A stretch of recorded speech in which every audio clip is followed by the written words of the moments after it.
साथियों नमस्कार, आप सभी का बहुत बहुत स्वागत है आज के इस वीडियो में। दोस्तों आज का ये जो वीडियो है आपके लिए बहुत ही महत्वपूर्ण रहने वाला है। साथियों मैं कई दिनों के बाद इस वीडियो को आपके बीच दे रहा हूँ। ठीक है, कुछ कारण है, मैं थोड़ा सा इरेगुलर हो गया हूँ, लेकिन मैं आपको भरोसा दिलाता हूँ कि आप जुड़े रहें। और ऑलरेडी चैनल पे बहुत सारे वीडियो आप उसको लगातार प्रैक्टिस करते रहे। सारे वीडियो जो भी मेरे चैनल पे आते हैं सारे आपके एग्ज़ाम के सिलेबस से वीडियो आते हैं। ठीक है, तो आप प्रैक्टिस करते रहें। बहुत सारा वीडियो अपलोडेड है और कई हज़ार प्रश्नों का श्रृंखला है। आप वहां से प्रैक्टिस करते रहें लगातार। जैसे जैसे आपका एग्ज़ाम नज़दीक आते जाएगा मैं आपके लिए शानदार कंटेंट लेकर के रेगुलर भी बना रहूँगा, उसमें कोई डाउट की बात नहीं है। तो इस वीडियो के बारे में हम लोग बात करते हैं। ये जो क्वेश्चन आप देख रहे हैं स्क्रीन पर, ये BPSC TRE 3 का TJT का क्वेश्चन है। ठीक है, इसका जो ऑफिशियल आंसर की है उसके आधार पे और इसका सटीक आंसर क्या है उसको हम लोग एनालिसिस करेंगे और इसमें किन प्रश्नों का आप ऑब्जेक्शन भी कर सकते हैं ऑफिशियल आंसर की के माध्यम से, ताकि फाइनल आंसर में सुधार हो। ठीक है, मैं बता दूं कि BPSC ने जो आंसर दिया है बहुत ही अच्छा दिया है, बहुत ही मतलब कि इससे क्या बोलते हैं सेटिस्फेक्शन वाला आंसर है, इसमें कोई डाउट नहीं है। लेकिन हाँ, कुछ प्रश्न है जिस पे आप ऑब्जेक्शन कर सकते हैं, उस पर कुछ उम्मीद लगाया जा सकता है कि आपके 1-2 मार्क्स बढ़ सकते हैं। तो क्या है प्रश्न उसको हम लोग देखेंगे और साथ ही इस वीडियो में मैं लास्ट में आपको कटअप भी बताने का प्रयास करूंगा। थोड़ा सा प्रश्न हम लोग देख लें, फिर बीच में हम लोग कटअप की भी बात कर लेंगे। तो चलिए प्रश्न को हम लोग देखते हैं समय न गंवाते हुए। चलिए आइए हम लोग प्रश्न को देखते हैं। देखिए क्वेश्चन है पहला हम लोग का 71 से यहाँ पे नंबरिंग शुरू हो रहा है। आप उसको देख करके ये ना होंगे कि 71 से डायरेक्ट शुरू हो रहा है। एक्चुअली 80 प्रश्न हैं TGT में BPSC के। ठीक है, बाकी 70 तक आपके भाषा और GS के प्रश्न थे। जो म्यूजिक का प्रश्न है पार्ट 3 में 71 से शुरू हो रहा है, तो हम लोग यहीं से शुरू करेंगे। तो आइए प्रश्न को हम लोग देखते हैं। कर नाद शब्द में 9 अक्षर से तात्पर्य है, तो इसका जो सटीक जवाब होगा प्राण वायु। ठीक है, और बोर्ड ने भी यही माना है, आयोग ने। चलिए तो हम लोग ऑफिशियल आंसर के आधार पे फटाफट आंसर को समझते हुए आगे बढ़ेंगे। आप खुद से भी अगर बाय द वे अभी तक मैच नहीं किए हैं तो आप मैच भी कर सकते हैं, या अगर आप ऐसे रिवीजन के लिए देख रहे हैं अगले एग्ज़ाम की तैयारी के लिए, तो आप यहाँ से भी देख सकते हैं कि आयोग फलाने क्वेश्चन का क्या आंसर मानता है। तो आइए हम लोग देख लेते हैं। इस वीडियो में कटअप की भी हम लोग बात करेंगे, एक सर्वे के अनुसार से, कुछ और भी प्लेटफॉर्म के सर्वे के आधार पे हम लोग एक अनुमान वाला कटअप बात करेंगे। ऐसा नहीं है कि मैं जो कह दूंगा वहीं आएगा, हो सकता है उससे कम भी है, उससे थोड़ा बहुत ज़्यादा भी है। एक जो अपना क्या होता है, एक अपने अनुभव और अपने एक आकलन मतलब एक गेस किया जा सकता है, उसके आधार पे हम लोग कटअप की बात करेंगे। तो आइए पहले प्रश्न को हम लोग देख लें। मध्यम स्वर की कितनी श्रुतियाँ होती है? तो सा म प की 4 श्रुति होती है, सभी जानते हैं, ये आंसर सही है। ठीक है, अगला क्वेश्चन, निम्न में से किस ग्रंथकार ने विकृत स्वरों की संख्या 5 बताई है? तो अकॉर्डिंग टू ऑप्शन हम लोग डायरेक्ट आंसर की बात करेंगे। तो देखिए मैं आपको ये बता दे रहा हूँ कि इसमें जो प्रश्न है और जो ऑप्शन है उसके हिसाब से ये आंसर हम लोग का बनते हैं। कोई भी एग्जाम में ऐसा ही आंसर बनता है, तो हम लोग डायरेक्ट प्रश्न और आंसर की बात करेंगे। ठीक है, कम समय में थोड़ा सा इस वीडियो को दे देना चूँकि प्रश्न की संख्या ज़्यादा है। तो निम्न में से किस ग्रंथकार ने विकृत स्वरों की संख्या 5 बताई है? तो इसका आंसर वेंकटमुखी हो जाएगा। आइए अगला क्वेश्चन देखते हैं।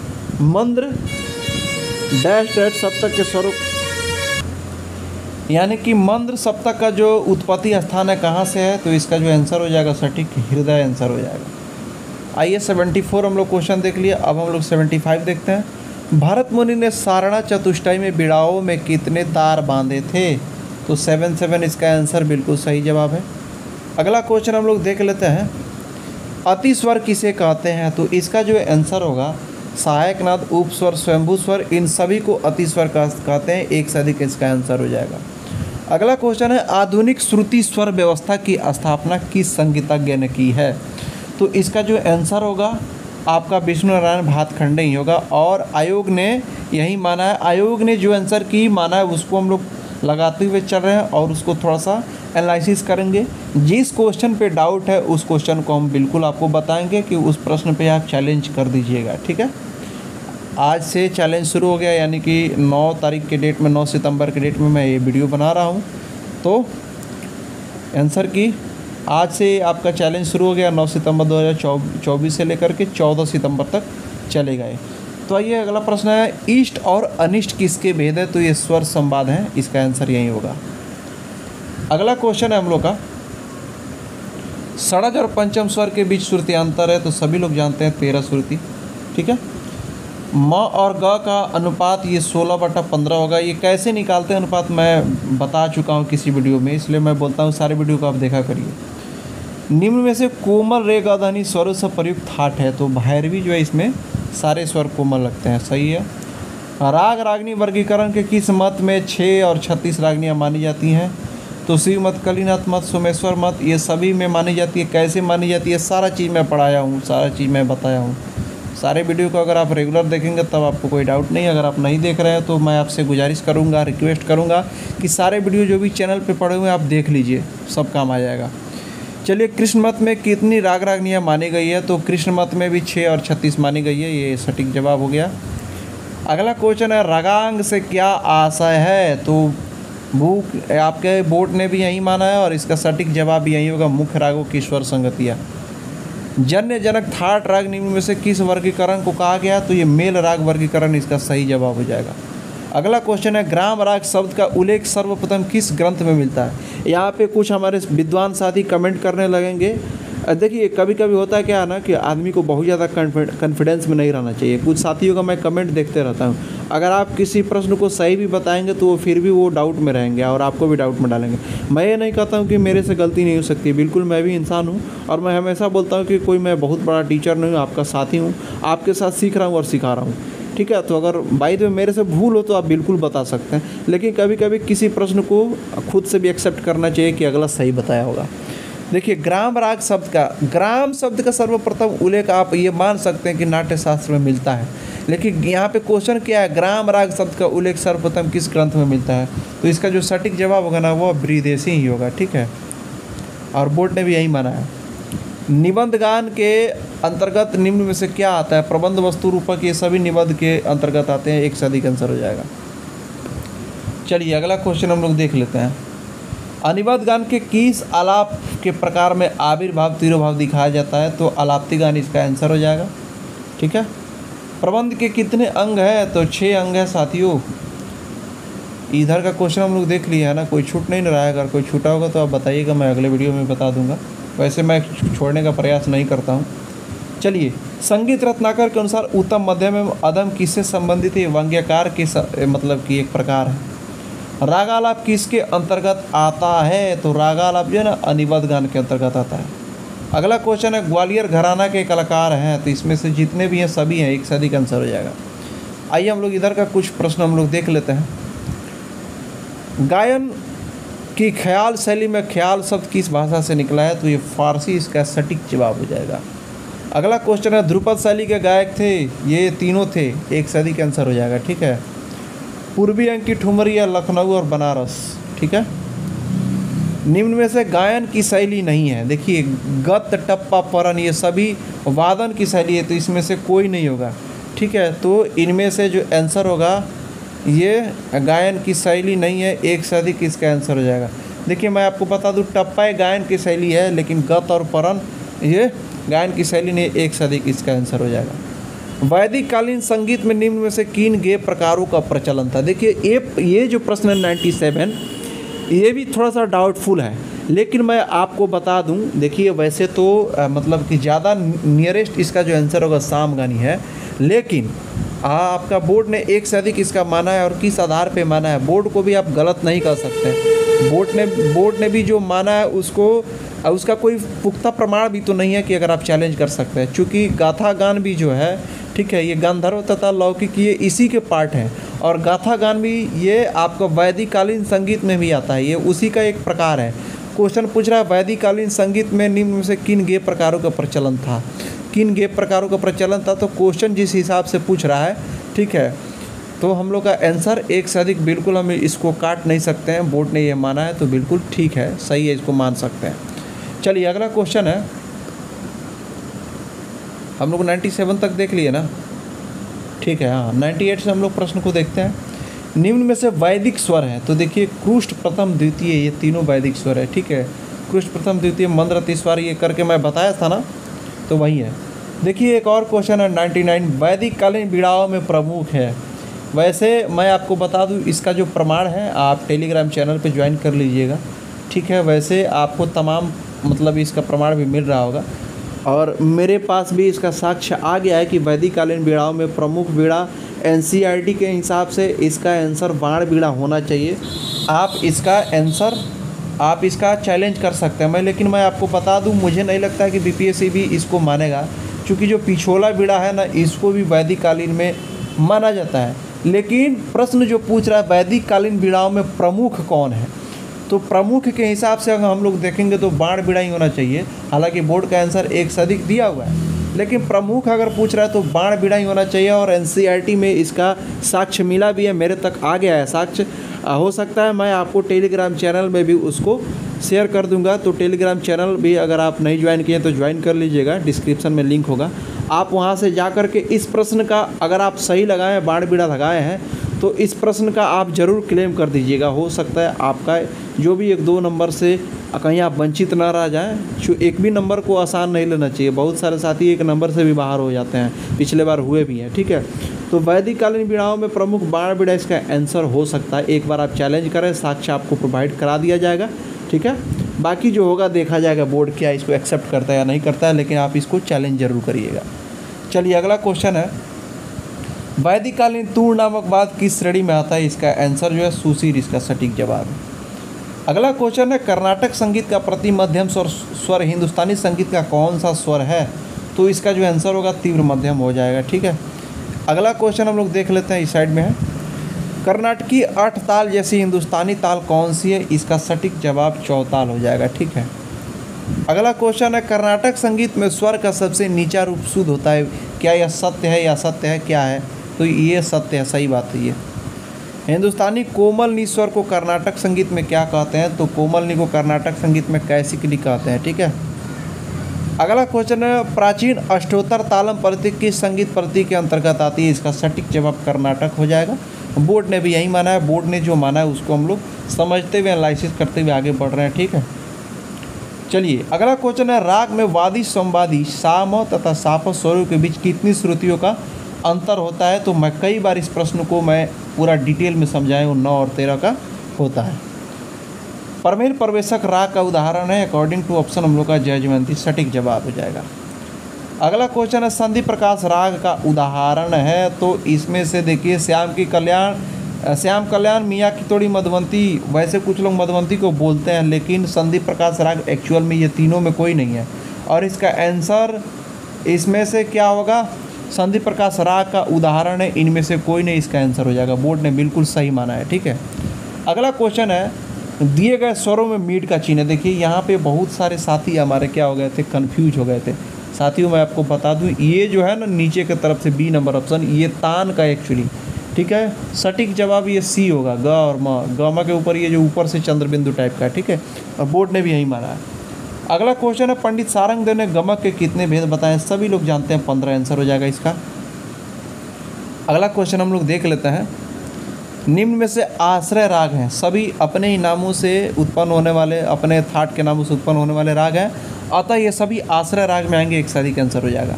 गज से बजाया जाने वाला वाद्य है, इसराज, सारंगी, वायलिन सभी गज से प्रयोग होते हैं, 1 से अधिक आंसर हो जाएगा। अगला क्वेश्चन है, जल तरंग किस श्रेणी में आता है? बिल्कुल घन में आता है।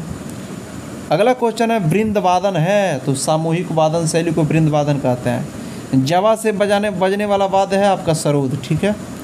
अगला क्वेश्चन हम लोग देख लेते हैं, निम्न में तुम्बा और डांड से बने हुए वाद्य हैं, तो इसका भी आंसर 1 से अधिक हो जाएगा, ठीक है। सुरबहार, तानपुरा, ये सभी सितार, ये सभी में डांड रहते हैं, तुम्बा और डांड इस तरह से जो शेप रहता है, मैं आपको कई बार बताया हूँ। ये डांड हो गया, ये तुम्बा हो गया, ठीक है। चलिए, स्वरों का क्रमिक गायन अथवा वादन वाला मधुर संगीत क्या कहलाता है? ये मेलोडी संगीत है, बिल्कुल सही जवाब है। अगला क्वेश्चन है, पश्चात संगीत में ये जो हैच जैसा है चिन्ह इंगित करता है, तो तीव्र स्वर को, ठीक है। अगला क्वेश्चन है, 12 स्वरों की बराबर दूरी वाला स्केल है टेम्पर्ड स्केल, ठीक है। आइए इधर के प्रश्न को हम लोग देख लेते हैं। 120 नंबर प्रश्न है, वर्तमान में कौन सी पश्चात स्वर लिपि प्रति का प्रचलन है? तो इसका जो सटीक जवाब होगा स्टॉप होगा, ठीक है। देखिए कितना कम समय में हम लोग सारे प्रश्नों को अभ्यास कर रहे हैं। मेरा यही टारगेट रहता है साथियों कि कम समय में आपको सारे प्रश्न का अभ्यास करा दिया जाए, ठीक है। मेरा यही टारगेट रहता है हमेशा से। अगला क्वेश्चन है हारमोनी के मुख्य प्रकार कितने हैं? तो 2 प्रकार के हारमोनी हैं। आगे इसका वो 2 प्रकार कौन कौन से दिए भी हैं, ठीक है। चलिए अगला क्वेश्चन है पंडित ओंकार नाथ ठाकुर के गुरु कौन थे? विष्णु दिगंबर पलुस्कर, वीडी पलुस्कर, ठीक है, विष्णु दिगंबर पलुस्कर आंसर हो जाएगा। अगला क्वेश्चन है गांधार महाविद्यालय की स्थापना किसने की? तो विष्णु दिगंबर पलुस्कर सटीक जवाब हो जाएंगे। अगला क्वेश्चन है विष्णु नारायण भातखंडे द्वारा लिखित पुस्तक है अभिनव राग मंजरी, लक्ष्य संगीत, स्वर मालिका। देखिए इसमें आंसर जो होगा 1 से अधिक हो जाएगा, ठीक है। अगला क्वेश्चन हम लोग देख लेते हैं फटाफट। पंडित राम चतुर मलिक किस विद्या के कलाकार हैं? तो गायक हैं, ध्रुपद गायक। आंसर ये हो जाएगा। बाबा अलाउद्दीन खान की परंपरा के कलाकार है, देखिए पानालाल घोष, निखिल बनर्जी। फिलहाल ये दोनों तो दिखाई दे रहा है आपको ऊपर ही, 1 से अधिक इसका आंसर हो जाएगा।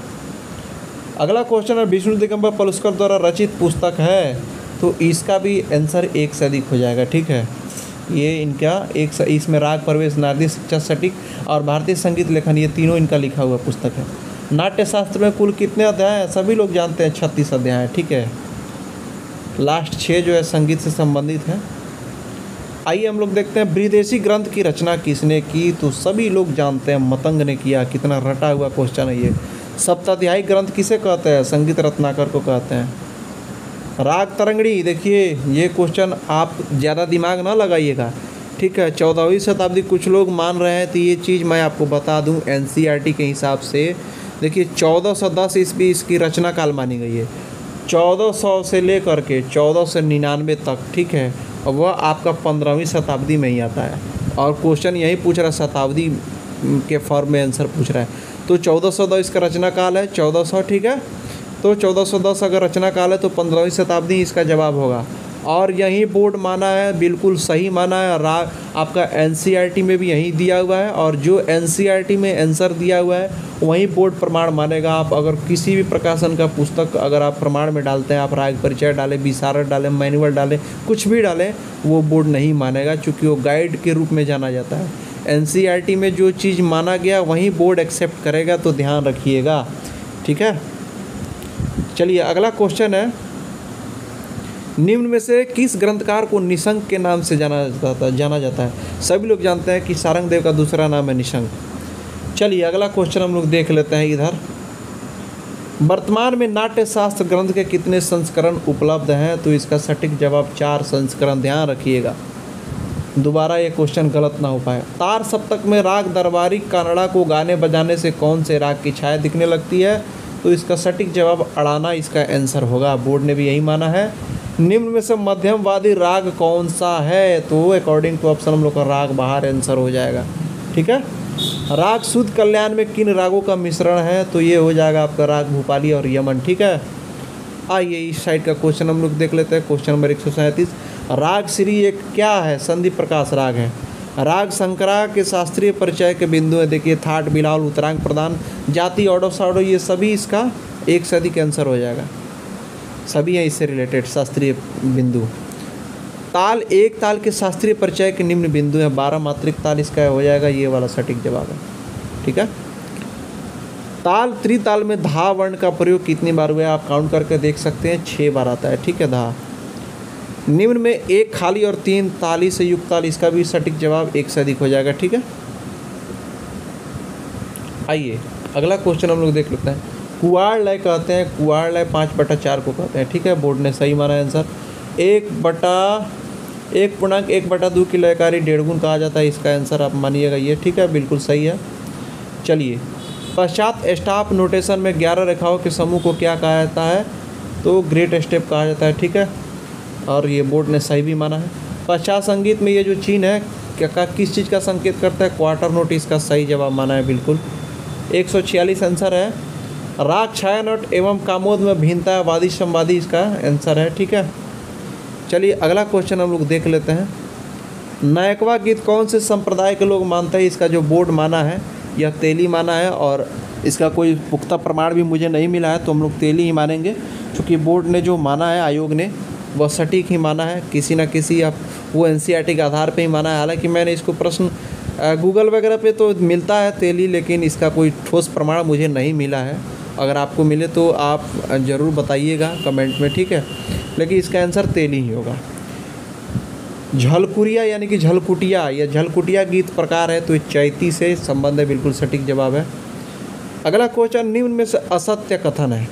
देखिए ये थोड़ा सा डाउटफुल क्वेश्चन है, हालांकि इसका जो मुझे प्रमाण मिलेगा, बोर्ड ने तो ये माना है ये नंबर ऑप्शन, लेकिन मेरे हिसाब से इसका आंसर एक से अधिक होना चाहिए। लेकिन मुझे भी इस 149 नंबर जो क्वेश्चन है इसका कुछ प्रमाण पुख्ता जैसे मिलेगा मैं आपको टेलीग्राम में भेज दूंगा। फिलहाल बोर्ड ने जो माना है वह मुझे लगता है असत्य की जगह पे सत्य मान लिया है, ठीक है। तो इसका जैसे ही ठोस प्रमाण मिल रहा है, ठीक है, क्योंकि देखिए राग का जो क्वेश्चन होता है किसी पुस्तक में कुछ और माना गया है, किसी पुस्तक में कोई और माना गया, और ख़ासकर संगीत में ये विडंबना है, अलग अलग पुस्तक में अलग अलग चीज़ें मानी जाती है। मैं एक बार एनसीईआरटी में ढूंढने का प्रयास करता हूं, क्योंकि एनसीईआरटी के हिसाब से ही साक्ष्य प्रस्तुत करना होगा। जैसे पुख्ता प्रमाण मिलता है हम लोग इस प्रश्न को भी क्लेम में डालेंगे, 149 नंबर क्वेश्चन को भी।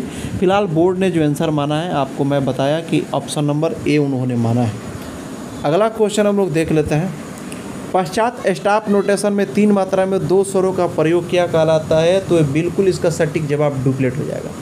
अब साथियों हम लोग बात कर लेते हैं कट ऑफ की, ठीक है। तो देखिए जो मेरा ऑब्जर्वेशन है, वैसे मैं आपको पहले ही बता दे रहा हूँ मैं बीपीएससी नहीं हूँ कि मैं जो बोल दिया हूँ वो सटीक होगा, एकदम बिल्कुल सही होगा। मैं अपना एक अनुमान बता रहा हूँ, एक गेस बता रहा हूँ, ठीक है। इससे आपको आहत होने की आवश्यकता नहीं है अगर आप इससे कम किए हैं या इससे ज़्यादा किए हैं। ना खुश होने की आवश्यकता है, ना सैड होने की आवश्यकता है। आप बस ये मान करके चले कि अपना एक ऑब्जर्वेशन होता है, एक अपना आकलन होता है, ठीक है। अपने हिसाब से मैं बता रहा हूँ, लेकिन मैं कह रहा हूँ हो सकता है कि थोड़ा बहुत इधर उधर भी हो जाए जो मैं बोल रहा हूँ, क्योंकि मैं एक आधार पे बता रहा हूँ, एक सर्वे के हिसाब से, खुद के सर्वे से या अदर प्लेटफॉर्म का भी सर्वे जो आया है, मुझे जो पता लगा है उसके हिसाब से, और ख़ुद भी ऑब्जर्व किया। हो सकता है बोर्ड का इससे थोड़ा सा अलग भी हो जाए, लेकिन फिर भी हम लोग एक एक्सपेक्टेड कट ऑफ मान करके चलते हैं। देखिए मैं आपको बता दे रहा हूँ, सबसे पहले मैं ईवार का बता रहा हूँ कि अनरिजर्व यानी जिसे जनरल कहते हैं, जिस कैटेगरी में आपके बिहार के जो जनरल हैं वो आएंगे, जो जनरल में है, ईडब्ल्यूएस वाले को नहीं बोल रहे हैं, जो जनरल में है, और आउट ऑफ स्टेट जो भी बिहार के हैं सभी लोग इसी में आते हैं। तो मेरा जो अनुमान है, क्वेश्चन का जो लेवल था बहुत ही उम्दा लेवल था, क्वेश्चन इजी नहीं था, ठीक है, मॉडरेट टू हार्ड आप कह सकते हैं। और जो सीट है 306 सीट है। फ़िलहाल सुनने में आ रहा है कि कुछ सीटें ऐड भी की जाएंगी, तो अगर सीटें ऐड कर दी जा रही हैं तो कटअप का जो स्वरूप होगा जो आपका बीपीएससी टीआरई 2 में था, हो सकता है उससे एक आध नंबर नीचे ही आ जाए, अगर सीट ऐड हो गई तब। अगर नहीं ऐड होती है, फ़िलहाल जो 306 के आधार पे हम बता रहे हैं सीट के आधार पे, तो जो ईवार का जो कटअप रहने वाला है, ठीक है, ईवार का वो मेरे आकलन से वो रहने वाला है आपका 81 से लेकर के 83 तक, ठीक है। मेरे हिसाब से इसके आसपास रहने वाला है 81 से लेकर के 83 तक। में भी आप एक नंबर प्लस माइनस कर सकते हैं, ठीक है, 84 कह सकते हैं। इससे ज़्यादा मुझे नहीं लग रहा है कि जनरल का कटअप जाएगा, ठीक है। 81 से 83 के बीच में ज़्यादा संभावना है रहने की, लेकिन आप 84 मान सकते हैं, ठीक है। अब मैं आपको बता दूं ईडब्ल्यूएस का, ठीक है, ईडब्ल्यूएस का मैं बता दूं, ईडब्ल्यूएस का जो कटअप है, ठीक है, मैं आपको बता दे रहा हूँ 77 से लेकर के, ठीक है, आपका 81 के बीच में, 81 के बीच में इसका रहने का मेरे अनुसार से प्रबल संभावना है। अब आ गए आपको बीसी का मैं बता दे रहा हूँ, बीसी जिसको ओबीसी कहा जाता है या BC2 कह सकते हैं आप। तो इनका जो कटअप है, मैं अपने अनुसार से इसका जो कटअप है, इसका भी जो कटअप है आपको 76 से लेकर के, ठीक है, आप इसको आप 80 तक मान सकते हैं, ठीक है, या 76 से लेकर के आप 79, ठीक है, इसके बीच में आप मान सकते हैं। आप ये मान करके चलिए अगर आप इसके बीच में हैं, ठीक है, तो 99% मैं कह सकता हूँ, 100% तो मेरा औकात ही नहीं है। आप एक मतलब पॉजिटिव वाइब्स लेकर के अपने अंदर चलिए ये चीज़ हो गया। और देखिए अगला हम लोग देख लेते हैं थोड़ा सा, हम लोग BC देख लिए, EBC देख लेते हैं, ठीक है, EBC भी देख ले रहे हैं जिसको BC1 कहा जा सकता है। तो इनका जो कटअप है ये मेरे हिसाब से आपका 72 से लेकर के 75 तक, ठीक है, EBC का कटअप रहने की संभावना हो सकती है, ठीक है। मे बी 75 या 76 मैक्सिमम, ठीक है, इसको आप इतना कह सकते हैं। ये मेरा आकलन है। ठीक है, अगला हम लोग देख लेते हैं। हम लोग ईवार का भी देख लिए, EWS देख लिए, आपका BC देख लिए, EBC देख लिए। अब हम आपको बताते रहे SC का, फिर ST का। ठीक है, और देखिए फीमेल का मैं बता दे रहा हूँ, फीमेल कैंडिडेट का। जैसे ये मैं मेल के आधार पे बता रहा हूँ। फीमेल कैंडिडेट जितना मैं बताया हूँ सारे कैटेगरी में, उससे 2-2 नंबर आप कम करके देख सकते हैं। जो मैक्सिमम मैं बताया हूँ उसमें 2 नंबर करके देख सकते हैं। तो बहुत ज़्यादा फीमेल का कटअप में प्रभाव नहीं डाल सकता है। जो मेल का रहता है उसे 1-2 नंबर ही इधर उधर होता है। कभी कभी किसी स्थिति में तो बराबर भी हो जाता है। देखिए कटअप क्या होता है कि कटअप जो स्टूडेंट मार्किंग किया रहता है, प्रश्न का जो लेवल रहता है उसके हिसाब से कटअप ऊपर नीचे होते रहता है। ऐसा नहीं है कि पिछले साल अगर आप BC का कटअप मान लीजिए 75 था और आपका EWS का 76 था, तो इस बार वैसा ही रह जाए 1-2 नंबर का। हो सकता है EWS का 1-2 नंबर डाउन हो जाए BC से, तो कुछ भी नहीं कहा जा सकता। ये क्वेश्चन का एग्ज़ाम का लेवल और बच्चे कैसे किए हैं, कितना स्कोर किए, उसके आधार पे कटअप बताया जाता है। तो मेरा एक अनुमान है, एक गेस है जो मैं आपको प्रस्तुत कर रहा हूँ। हो सकता है थोड़ा बहुत इसमें ऊपर नीचे देखने को मिल सकता है, लेकिन मैं भरोसा दिलाता हूँ 99% आप मान करके चलिए, इतना ही आपको देखने को मिल सकता है। बाकी 100% तो किसी का औकात नहीं है। सभी लोग अपना अनुभव कर सकते हैं, एक्सपेक्टेड बता सकते हैं। बाकी जो 100% है वो बोर्ड ही बता सकता है। चलिए अगला क्वेश्चन मैं बोल रहा हूँ, आपका SC का और ST का कटअप बता दूँ। देखिए SC का जो कटअप है 70 से लेकर के, SC का 70 से लेकर के 74 के बीच में रहने की संभावना है, क्योंकि SC कैटेगरी में भी बच्चे अच्छे खासे किए हैं। तो 71 से 74 के बीच में आप मान के चल सकते हैं। ST में आप मान के चलिए 68 से लेकर के 70 के बीच में। ठीक है, ये रहा कटअप। बाकी जो फीमेल हैं सारे कैटेगरी में जो बताया हूँ, आप उससे 1-2 नंबर डाउन करके देख सकते हैं। फ़िलहाल मैं आपको बता दूँ, अगर आप इसके बीच में हैं या नहीं है, ना आपको उदास होने की आवश्यकता है, ना आपको ज़्यादा खुश होने की आवश्यकता है। जीवन है, हार जीत लगी रहती है। ठीक है, मैं एक अपना अनुमान बताया हूँ। ऐसा नहीं कि मैं जो बोल दिया उसको लेकर के आप खुश हो जाइए या आप टेंशन में आ जाइए कि मैंने ये बता दिया ऐसा ही होगा। ऐसा कुछ नहीं है। हो सकता है मैं जो बताया उससे भी कम आ जाए। ठीक है, उससे भी कम कटअप हो सकता है। ठीक है, और ज़्यादा भी हो सकता है, क्योंकि मैं ऐसा नहीं है कि मैं बोर्ड में बैठा हूँ, मुझे सब पता, आयोग में बैठा हूँ, तो एक अनुमान बताया हूँ। फ़िलहाल मुझे जो लगा, मुझे जो बताना चाहिए था, थोड़ा सा लेट आया, उसके लिए माफ़ी चाहूँगा। कुछ मेरे पर्सनल दिक्कत चल रहा है जिसके वजह से मैं रेगुलर नहीं हूँ, लेकिन मैं आपको उम्मीद दिलाता हूँ जल्द ही रेगुलर हो जाऊँगा। आपके तक सारे कंटेंट रेगुलर मिलेगा। आप धैर्य रखें। TRE 4 में आपकी तैयारी की जिम्मेवारी मैं खुद लिया हूँ। TRE 3 जैसे प्रैक्टिस कराया हूँ, TRE 4 में भी कराऊँगा। अगर आप सभी का सहयोग रहा तो इस बार TRE 4 में बहुत ही डिटेल में मैं मतलब कि पढ़ाने और समझाने का एक अपना लक्ष्य रखा हूँ। तो चलिए साथियों, मिलता है नेक्स्ट वीडियो में। फ़िलहाल आपको वीडियो कैसा लगा आप कमेंट करके ज़रूर बताएंगे। अच्छा लग रहा होगा तो लाइक ज़रूर कर देंगे और शेयर करिएगा दोस्तों में। चलिए मिलते हैं।